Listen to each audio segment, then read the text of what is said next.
Hello students, hope you all will be fine. Today in this video, we are going to continue with our chapter 13, magnetic effects of electric current. In the previous videos, we have seen the magnetic field of a straight conductor. आज हम discuss करने जा रहे हैं कि अगर उस straight conductor को एजेस से पकड़ के मैं एक रिंग या सर्कल की फॉर्म में बेंड कर दूं तो क्या होने वाला है। एक सिंपल एक्टिविटी के थ्रू देखेंगे उसको, ठीक है। उससे पहले जरा बोर्ड पे नजर ले आते हैं। एक स्ट्रेट वायर है, उसको एक सर्कल की फॉर्म में बेंड कर दिया। That circle has got radius R. तो इसका मैग्नेटिक फील्ड कैसा होगा। क्या करता हूं मैं यहां पे, I have chosen a cardboard as a platform. इसके अंदर दो होल किए मैंने और इसके अंदर ये जो वायर है इसको फिट कर दिया, ठीक है। ये वायर इस कार्डबोर्ड के दो होल्स में से निकल रही है और बॉटम पे मैं क्या करता हूं कि यहां पे दोनों एजेस के साथ बैटरी के टर्मिनल्स कनेक्ट कर देता हूं। Let's say this represents the negative terminal, मतलब ये जो दूसरा एज है इसको नेगेटिव टर्मिनल के साथ अटैच किया है and the edge which is near to me इसको बैटरी के पॉजिटिव एज के साथ कनेक्ट कर देता हूं। सो आई वॉन्ट यू टू सी कि अब अगर ये बैटरी से कनेक्टेड है तो इस वायर में, इस सर्कुलर वायर में करंट कैसे जाएगा। In this manner as my finger moves from positive terminal to negative terminal.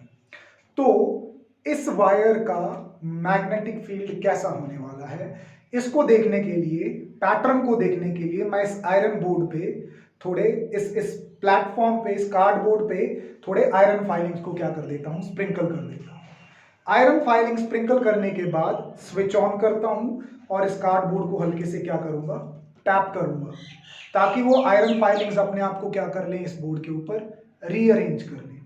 जैसे ही बोर्ड के ऊपर आयरन फाइलिंग्स अपने आप को रीअरेंज करते हैं and if you look at the pattern you will got beautiful lines. कैसी दिखेंगी वो, समथिंग लाइक दिस। इस तरह का पैटर्न बनेगा आपके पास। इस पोर्शन के अराउंड सर्कुलर रिंग्स बननी शुरू हो जाएंगी, राइट। इस पोर्शन के अराउंड सर्कुलर रिंग्स बननी शुरू हो जाएंगी। जैसे ये इसको क्या मान रही हूं, अपना सेंटर। इस पोर्शन को सेंटर माना, इसके अराउंड रिंग्स बन गई। इस पोर्शन को सेंटर माना और इसके अराउंड रिंग्स बन गई। Can you see the rings. तो ये रिंग्स दूर जाने पे क्या होती जाएंगी, बड़ी होती जाएंगी और मिडल में ऑलमोस्ट एक किसकी तरह फील होंगी, स्ट्रेट लाइंस की तरह फील होंगी। तो एक सर्कुलर वायर के किन्हीं दो पर्टिकुलर पोर्शंस पे which are diametrically opposite or just opposite to each other, field pattern कैसा बनेगा वो हम इस कार्डबोर्ड पे देख सकते हैं, राइट। अब इसकी डायरेक्शन देखने के लिए मैं क्या करूं, डायरेक्शन देखने के लिए मैं यहां पे सिंपली एक कंपास रख सकता हूं। उस कंपास का जो पॉइंटिंग एज होगा वो जिधर को जाएगा that will tell me the direction. पर वो तो हो गई प्रैक्टिकल बात। थ्योरेटिकल इन लाइंस की डायरेक्शन कैसे बताएं। देखो बेटा, थ्योरेटिकली इसकी डायरेक्शन बताने के लिए आप राइट हैंड थंब रूल का ही इस्तेमाल करोगे, जो हमने लास्ट वीडियो में सीखा था। क्या कहता है राइट हैंड थंब रूल, कि अगर ये एक स्ट्रेट कंडक्टर है, ठीक है, इसके अराउंड मैग्नेटिक फील्ड पैटर्न बन रहा है इन form of concentric rings, right. तो अगर मैं अपने थंब की direction in the direction of current कर लूं तो जिस वे में मेरी फिंगर्स ये मुड़ रही हैं, कर्ल हो रही हैं, उसी वे में मैग्नेटिक फील्ड लाइंस चलेंगी। मतलब अगर करंट ऊपर को जा रहा है तो मैग्नेटिक फील्ड एंटी क्लॉकवाइज होगा। अगर करंट नीचे को आ रहा है स्ट्रेट कंडक्टर में तो फील्ड कैसा हो जाएगा, क्लॉकवाइज। और क्लॉक किधर को रखनी है आपको, नीचे, जिधर आपकी नजर जा रही है, ठीक है। This becomes clockwise and this becomes anti clockwise. अब इसी रूल को हम सर्कल के ऊपर लगाएंगे, लेकिन एट सर्टेन पोजीशंस। जैसे यहां पे मैं कौन सी दो पोजीशंस पे लगा रहा हूं, जो पोजीशंस पे ये वायर इस कार्डबोर्ड को टच कर रही है, जिस पे मैंने ये ब्लैक टेप किया है। So considering that portion of wire only this much portion, ये जो ब्लैक टेप है, इसमें करंट कैसे जा रहा है, अपवर्ड। तो इसके अराउंड अगर इसको राइट हैंड में पकड़ के, एक्चुअली नहीं पकड़ना है, it is current carrying, just imagine, इसके अराउंड अगर आप अपनी फिंगर्स कर्ल करोगे तो आपकी तरफ से ये फिंगर किधर को जा रही है, अंदर को, right? So look at the arrows, all the arrows are moving inside, और ये इधर से अंदर जाके इधर को क्या आ रही है, बाहर। In this way they complete their circular manner. ठीक है, इस पोर्शन पे चेक करूं तो करंट ऐसे जाके बाहर आ रहा है, इसका मतलब करंट की डायरेक्शन क्या है, डाउनवर्ड। अगर थंब को करंट की डायरेक्शन में करके अब फिंगर्स कर्ल करूं तो ये कैसे कर्ल हो रही हैं, पीछे से घूम के आपकी तरफ आ रही है। सो look at the arrows coming out. So this same rule which told you about the magnetic field line direction in case of straight conductor tells you about the direction of magnetic field in case of circular conductor also. ठीक है, अभी किन्हीं दो diametric, this is a circular loop, इसके किसी भी दो diametric portions पे, means at this portion and at this portion, अगर इसमें करंट इस तरह से फ्लो कर रहा है इन दिस मैनर, अगर आप ये रूल लगाओ तो इसके चारों तरफ आपको क्या मिलेंगी, फील्ड लाइंस।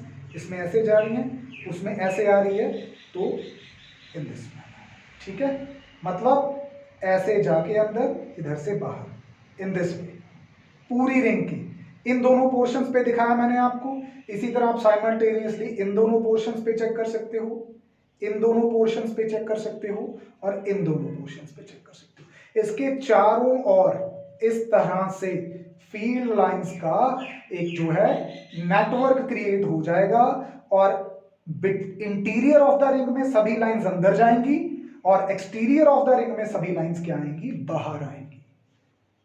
तो आप ये देखो कि सभी लाइंस को रिंग के अंदर से होके जाना पड़ रहा है, और यहां पे रिंग का सरकमफ्रेंस क्या है, लिमिटेड। बाहर तो स्पेस पूरा रूम खाली है, तो बाहर जो लाइंस हैं they can stay away from each other, पर जब उनको इसके अंदर से गुजरना है they have to come closer, तो यहाँ पे जगह की क्या हो जाएगी, कंजेशन हो जाएगी।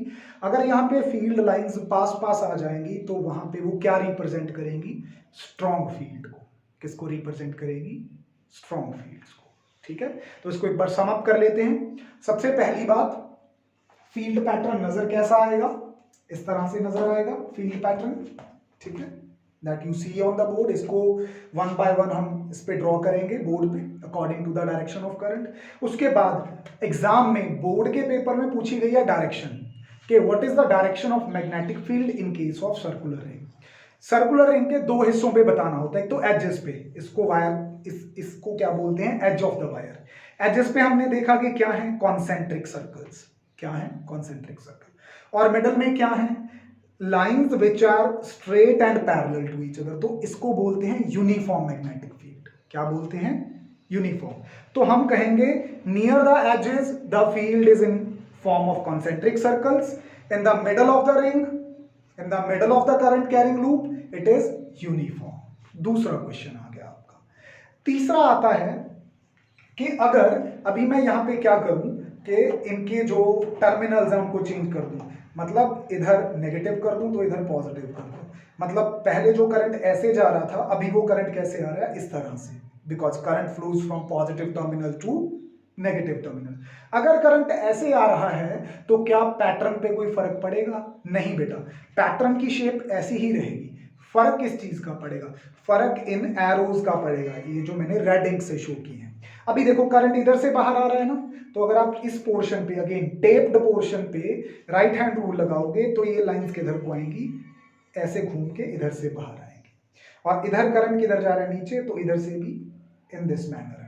मतलब ये जो एरोज यहाँ पे आप देख रहे हो इनकी डायरेक्शन उल्टा हो जाएगी, मिडल में से नीचे, इधर भी इस मैनर में और इधर भी इस मैनर में।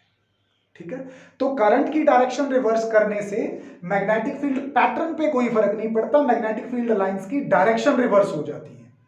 अगर वो पहले अंदर रिंग के ऐसे जा रही थी, अब वो बाहर आना शुरू हो जाएंगी। राइट, ध्यान रखने वाली बात जो आप ड्रॉ करते वक्त गलती करते हो वो ये करते हो बेटा, this cardboard is a plane, right, this ring has got also a plane. ठीक है, तो ये रिंग का प्लेन और ये कार्डबोर्ड का प्लेन एक दूसरे के क्या है, परपेंडिकुलर। राइट, तो इसका मतलब अगर आप रिंग को इस प्लेन में रख रहे हो तो फील्ड लाइंस आपको इस प्लेन में बनानी है, तो यहां पे आपको इनको थोड़ा सा बोर्ड पे 3D मैनर में दिखाना पड़ेगा। राइट, मैंने ये दो डायग्राम्स बनाई हैं यहाँ पे, ठीक है, अब मैंने रिंग को कैसे रखा है, इन दिस मैनर, ठीक है, जैसे आपको नजर आ रही है। तो इसको आप कंप्लीटली सर्कुलर फॉर्म में बनाओगे। इस रिंग में करंट कैसे जा रहा है, इन दिस मैनर, मतलब ऐसे जा रहा है। इसके कौन से दो पोर्शंस लिए मैंने, एक ये वाला पॉइंट लिया है, एक ये वाला पॉइंट। इस पॉइंट पे करंट किधर को जा रहा है, ऊपर को। यू सी, इस पॉइंट में से अगर मैं पूछूं तो करंट किधर को जा रहा है, ऊपर को। अगर करंट ऊपर को जा रहा है और मैं थंब की डायरेक्शन ऊपर को करके रूल लगाऊं तो फील्ड लाइंस बोर्ड के अंदर जा रही हैं और इधर से क्या आ रही हैं, बाहर आ रही हैं। ठीक है, इंटीरियर ऑफ द रिंग में फील्ड लाइंस अंदर जा रही हैं और इधर से क्या आ रही हैं, बाहर। ठीक है, अंदर जा रही चीजों को, आपसे दूर जा रही चीजों को आप क्रॉस के साथ भी दिखा सकते हो। ये हम हायर क्लासेस में पढ़ते हैं कि जो चीज आपसे दूर जा रही है ना और perpendicular to the board, board के अंदर धंस रही है इस तरह से, ठीक है, तो इसको आप क्रॉस से दिखा सकते हो। और बाहर से क्या आ रही है, आउटवर्ड, आपकी तरफ, कैमरा की तरफ, तो इनको आप किससे दिखा सकते हो, डॉट से।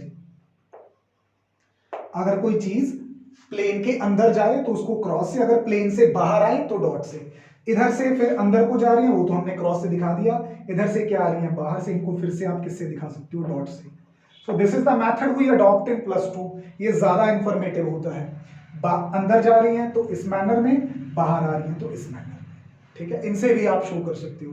अगर यही करंट की डायरेक्शन मैं अभी रिवर्स कर दूं तो पैटर्न तो सेम बनेगा, पर जो लाइंस इंटीरियर में अंदर को जा रही थी वो अब क्या आ रही हैं, बाहर।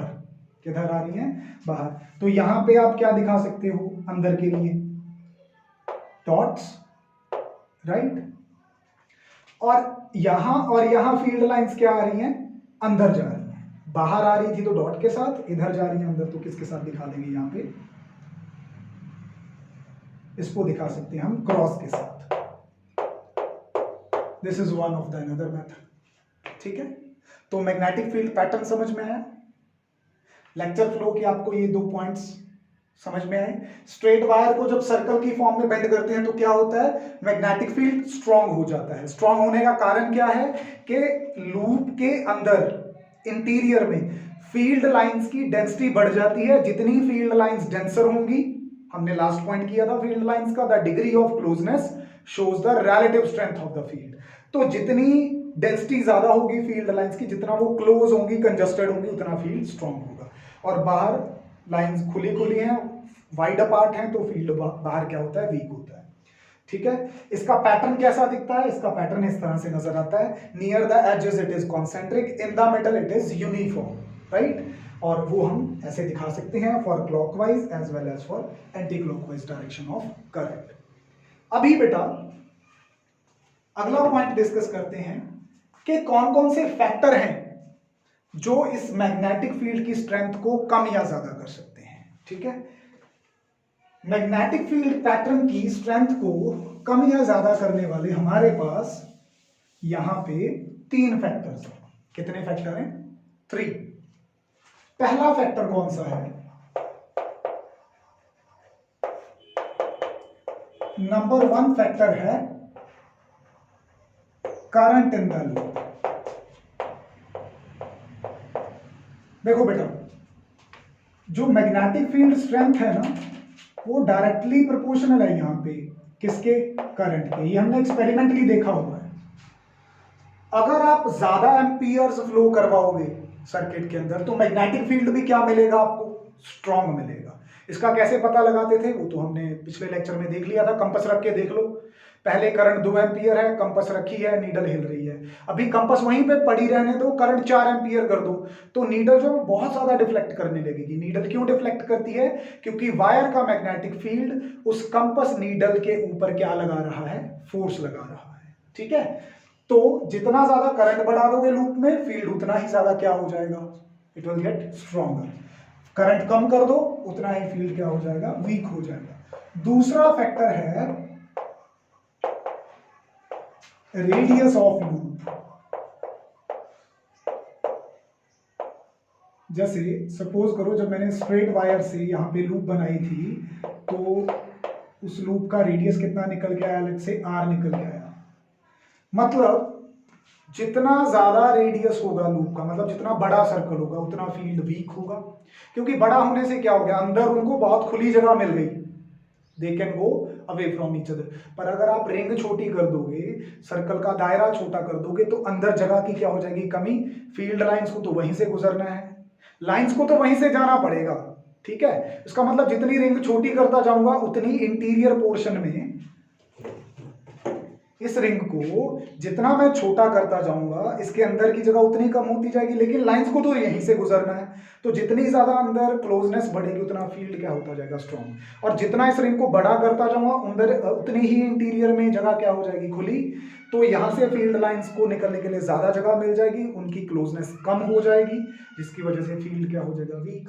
इसका मतलब रेडियस कम होता है तो फील्ड स्ट्रेंथ बढ़ती है, इनवर्सली प्रोपोर्शनल हो गए, वही हमने यहाँ पे शो किया, ठीक है। एक तीसरा फैक्टर है, इसको थोड़ा ध्यान से समझना, क्योंकि अगला लेक्चर जो होगा आपका, वो डायरेक्टली इस चीज से रिलेट करेगा। ये मैंने कितने लूप्स लिए वायर के, एक सिंगल लूप लिया है, ठीक है। सिंगल लूप के लिए सपोज करो बी अमाउंट ऑफ फील्ड है, कितना, B.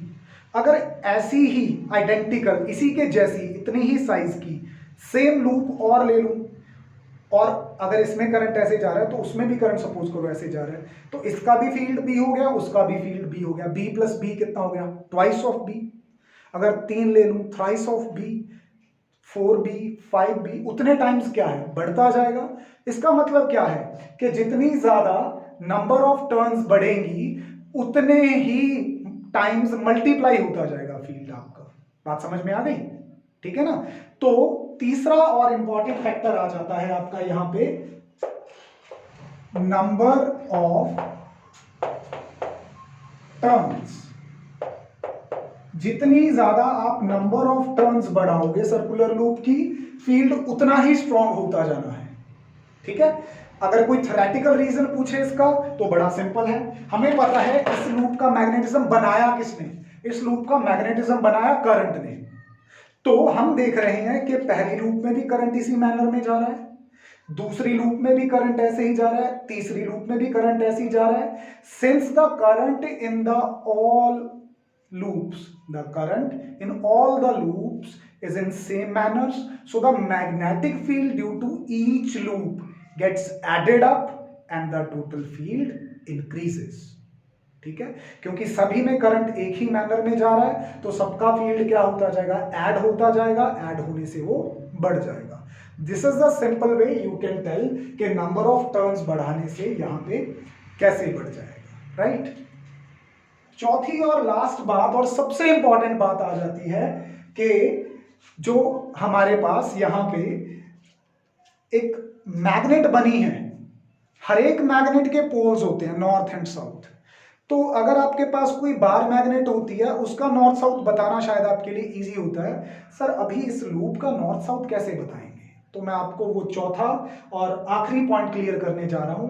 How we decide the polarity of the magnetism, means which side of this loop is north and which side is south, उसको डिसाइड कैसे करते हैं, ठीक है। रूल है बेटा, यहां पे ध्यान से सीखना, बहुत ध्यान से।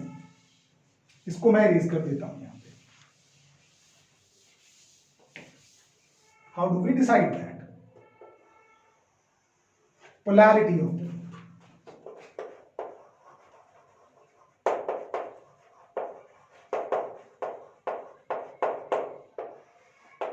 पोलैरिटी ऑफ लूप को डिसाइड करने के लिए हम एक रूल यूज करते हैं, which is known as clock rule. Clock rule है क्या, इसको ध्यान से समझ लेना। घड़ी, एक जो आपकी एनालॉगस वॉच होती है, एनालॉगस क्लॉक होता है, उसमें आपने देखा है कि नीडल जो है, second needle, it continuously revolves around a fix point. सुई जो है उसकी कॉन्टिन्यूसली चलती रहती है। तो जिस मैनर में, अगर आपने 5-10 टाइम क्लॉक देखे हों, आप सब में देखोगे कि एक ही मैनर में उसकी नीडल घूमती है, इन दिस मैनर, जैसे मेरा हाथ अभी घूम रहा है।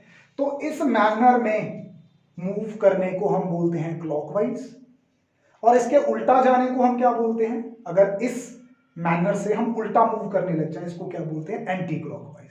अगर आपको क्लॉकवाइज और एंटी क्लॉकवाइज देखना आ गया, आपको पोलैरिटी चेक करनी आ गई। क्लॉक रूल क्या कहता है कि अगर किसी लूप के अंदर जो करंट है, ठीक है, वो आपका क्लॉकवाइज है, करंट क्या है, क्लॉकवाइज है, तो यहां पे कौन सी पोलैरिटी बनेगी आपकी, साउथ पोलैरिटी बनेगी, कौन सी, साउथ, ठीक है। और अगर किसी लूप में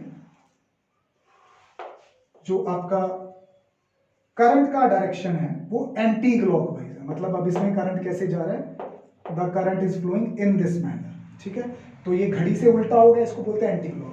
तो ये साइड आपकी किसकी तरह बिहेव करेगी, नॉर्थ पोल, क्लॉकवाइज है तो साउथ पोलैरिटी, एंटी क्लॉकवाइज है तो नॉर्थ पोलैरिटी, ये रूल है। If the current in the loop flows in the clockwise manner, the polarity is south, and if the current in the loop is anti clockwise, the polarity is north. अब इस rule को हम अपनी इस loop पे apply करके देखते हैं। देखो बेटा, इस रिंग की दो साइड्स हैं, एक साइड तो जो आप फेस कर रहे हो अभी, एक साइड जो मैं इधर से देख रहा हूं, right, this side and this side, okay. अब इसमें आप सपोज कर लो कि जो करंट है वो इस मैनर में जा रहा है, you can see the arrows which I have shown, ठीक है। अब क्लॉक लगी हुई है यहां पे, राइट, करंट इसमें कैसे जा रहा है, ऐसे, इन दिस मैनर, घड़ी की नीडल्स भी इसी तरह से मूव कर रही हैं, तो इसका मतलब इस लूप में जिधर से आप देख रहे हो करंट का मैनर क्या है, क्लॉकवाइज। अगर क्लॉकवाइज मैनर है तो according to the clock rule इसमें कौन सी पोलैरिटी होगी, साउथ पोलैरिटी। इसका मतलब ये जो एरोज वाली साइड आप फेस कर रहे हो, इसमें जो पोलैरिटी है वो नॉर्थ पोल जैसी है, सॉरी क्लॉकवाइज है, साउथ पोल जैसी है, किसके जैसी, साउथ पोल जैसी। अभी करंट याद रखना इसमें ऐसे ही जा रहा है, आप इधर से देख रहे हो। अच्छा, अगर इसी को मैं इधर से देखूं, आपके लिए जो क्लॉक लगी हुई है वो मेरे बोर्ड पे लगी हुई है, लेकिन अगर मैं यहां पे खड़ा इसी लूप को देख रहा हूं, करंट जा रहा है इसमें ऐसे, राइट, जैसे हमने शुरू में अज्यूम किया था। घड़ी रखी हुई है यहां कैमरा के सामने, तो मेरे लिए घड़ी की नीडल्स कैसे चल रही हैं, इस तरह से, करंट जा रहा है इसमें ऐसे, लेकिन मेरे सामने जो क्लॉक पड़ी है वो उसमें करंट नीडल्स मूव कर रही है ऐसे, तो मेरे लिए इस लूप में करंट कैसे है, एंटी क्लॉकवाइज। तो जो मेरी तरफ है ये वाली साइड, ये किसकी तरह बिहेव करेगी, नॉर्थ पोल की तरह। तो जिस साइड को हम देखते हैं अगर उसमें करंट क्लॉकवाइज हो तो उधर साउथ पोल, जिस साइड को हम देखते हैं अगर उधर से करंट हमें एंटी क्लॉकवाइज मिले तो उधर नॉर्थ पोल, ठीक है। This was one of the method we developed, जब हमने प्रैक्टिकली चेक किया कि किस तरफ नॉर्थ है किस तरफ साउथ है, तो उसके बाद हमने इसको याद रखने का एक आसान तरीका बनाया, which was clock rule. So this is how you can show anybody कि एक करंट कैरिंग सर्कुलर लूप के अंदर मैग्नेटिक फील्ड पैटर्न कैसा होता है, उसमें फर्क क्या पड़ता है, ठीक है, उसको कौन कौन से फैक्टर्स अफेक्ट करते हैं और उसकी पोलैरिटी कैसे बताते हैं। This was one of the important question for the board exams. Questions मैंने आपको बता दिए हैं क्या क्या पूछे जाते हैं। एक तो फील्ड स्ट्रॉन्ग क्यों हो जाता है, क्योंकि अंदर कंजेशन बढ़ जाती है। दूसरा आता है पैटर्न ड्रॉ करो, वो हमने ड्रॉ करना ऑलरेडी सीख लिया है। प्लेन्स का ध्यान रखना है, अगर आप लूप को in the plane of the board रखोगे तो आप जो लाइंस दिखाओगे वो थोड़ी चपटी दिखाओगे, मतलब ऐसे फ्लैट सर्कल दिखाओगे थोड़े, ठीक है, इन दिस वे। ध्यान रखना 3D में होता है ये, राइट। उसके बाद हमने सीखा कि इसको कौन कौन से फैक्टर्स अफेक्ट करते हैं। एट द एंड हमने सीख लिया कि इसकी पोलैरिटी कैसे बताते हैं। So this topic is quite helpful to understand the next topic, और ये एग्जाम्स के लिए भी आपका बहुत इंपॉर्टेंट टॉपिक है। Hope you have understood all the things. If you have any issue please tell us. That's all about today's lecture. Thank you. Stay tuned. Take care of yourself.